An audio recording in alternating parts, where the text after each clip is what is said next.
আসসালামু আলাইকুম। আশা করি আপনারা সকলে অনেক, অনেক ভালো আছেন।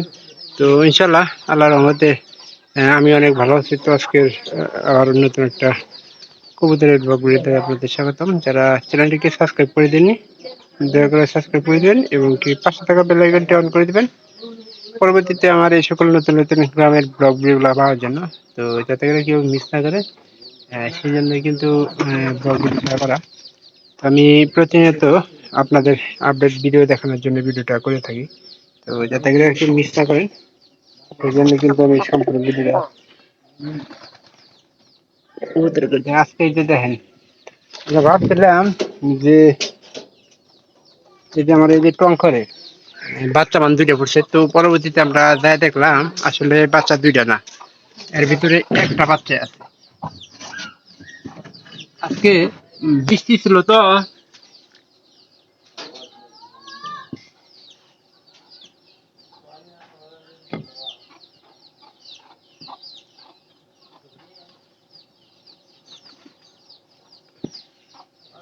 এটাতে ভাবছি আমি মানে দুইটা বাচ্চা পড়ছে। তো এটাতে ধরছিলাম যে চার জোড়া প্রায় 4 জোড়ার উপরে বাচ্চা আছে। এক জোড়া দিয়া প্রথমে হয়তো দুইটা দেখছি, কিন্তু একটা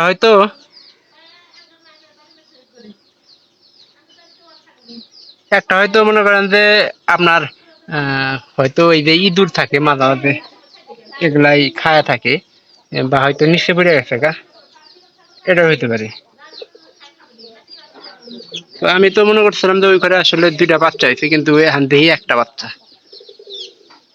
তো বাসা নেই করছিলাম। আর এই যে আমার এই যে এটা এটা হলো ওই ঘরেরই একটা পায়রি। আর এটা কিন্তু দুইটা বাদ দিচ্ছে যে পারে, এই পায়রি এটা পরবর্তীতে মনে করেন যে এর থেকে একটা বাচ্চা কিন্তু পাইনি। আর এই যে নিচে এটা দুইবার বাদ দেওয়ার পরে এই যে তৃতীয়বারে আবার বাদ দিছিল। পরে দেখলাম যে একটা ডিম নিচে বেড়ে ভাঙছে, আর একটা ডিম কিন্তু আছে। সর্বশেষ আপডেট হলো এটা। আমার এই যে এই এই যে এই ঘরের যে পায়রাটা আছে ওইটা দিয়ে সম্ভবত এই পায়রিটার সাথে যদি জোড়া লাগে।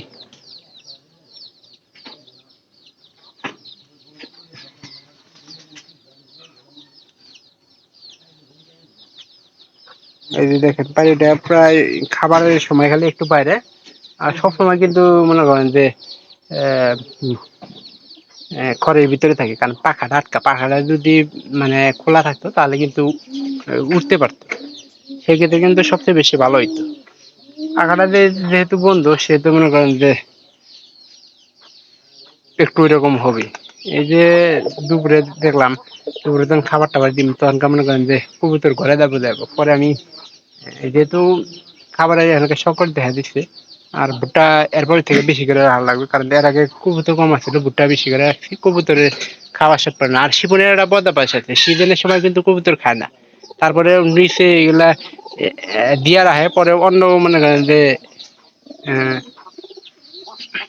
অন্য কবুতরে খায় যায়, বা আমাদের মুরগিগুলা বা অন্য পাশের বাড়ির মুরগিগুলা খায় যায়। শীতের সময় কিন্তু খাবারের অভাব পড়ে না। তো এই বিষয়টা আমার লক্ষ্য রাখতে হবে যে সিজনের সময় আসলে খাবার দাবার কম দেবো, আর বন্যা তখনকার শুরু হবো, তখনকার থেকে খাবারটা দেখবেন যে খাবারের অভাব নেই, তখন খাবার দিব। বন্যার সময় কিন্তু আবার তো একটা জিনিস জানেন যে তিল কিন্তু থাকে, তিলের কিন্তু আপনারা দেখছেন যে আমরা তিল চাষ করছিলাম। তো তিল মনে করেন যে খায়া পেট টেট ভুইরা ঠ্যাং ঠ্যাং হয়ে যায়। তো যদি ভিডিওটি ভালো লাগে চ্যানেলটিকে অবশ্যই সাবস্ক্রাইব করে দিয়ে রাখবেন এবং পাশে থাকা বেল আইকনটা অন করে দিবেন পরবর্তীতে আমার এই সকল নতুন নতুন ভিডিওগুলো পাওয়ার জন্য।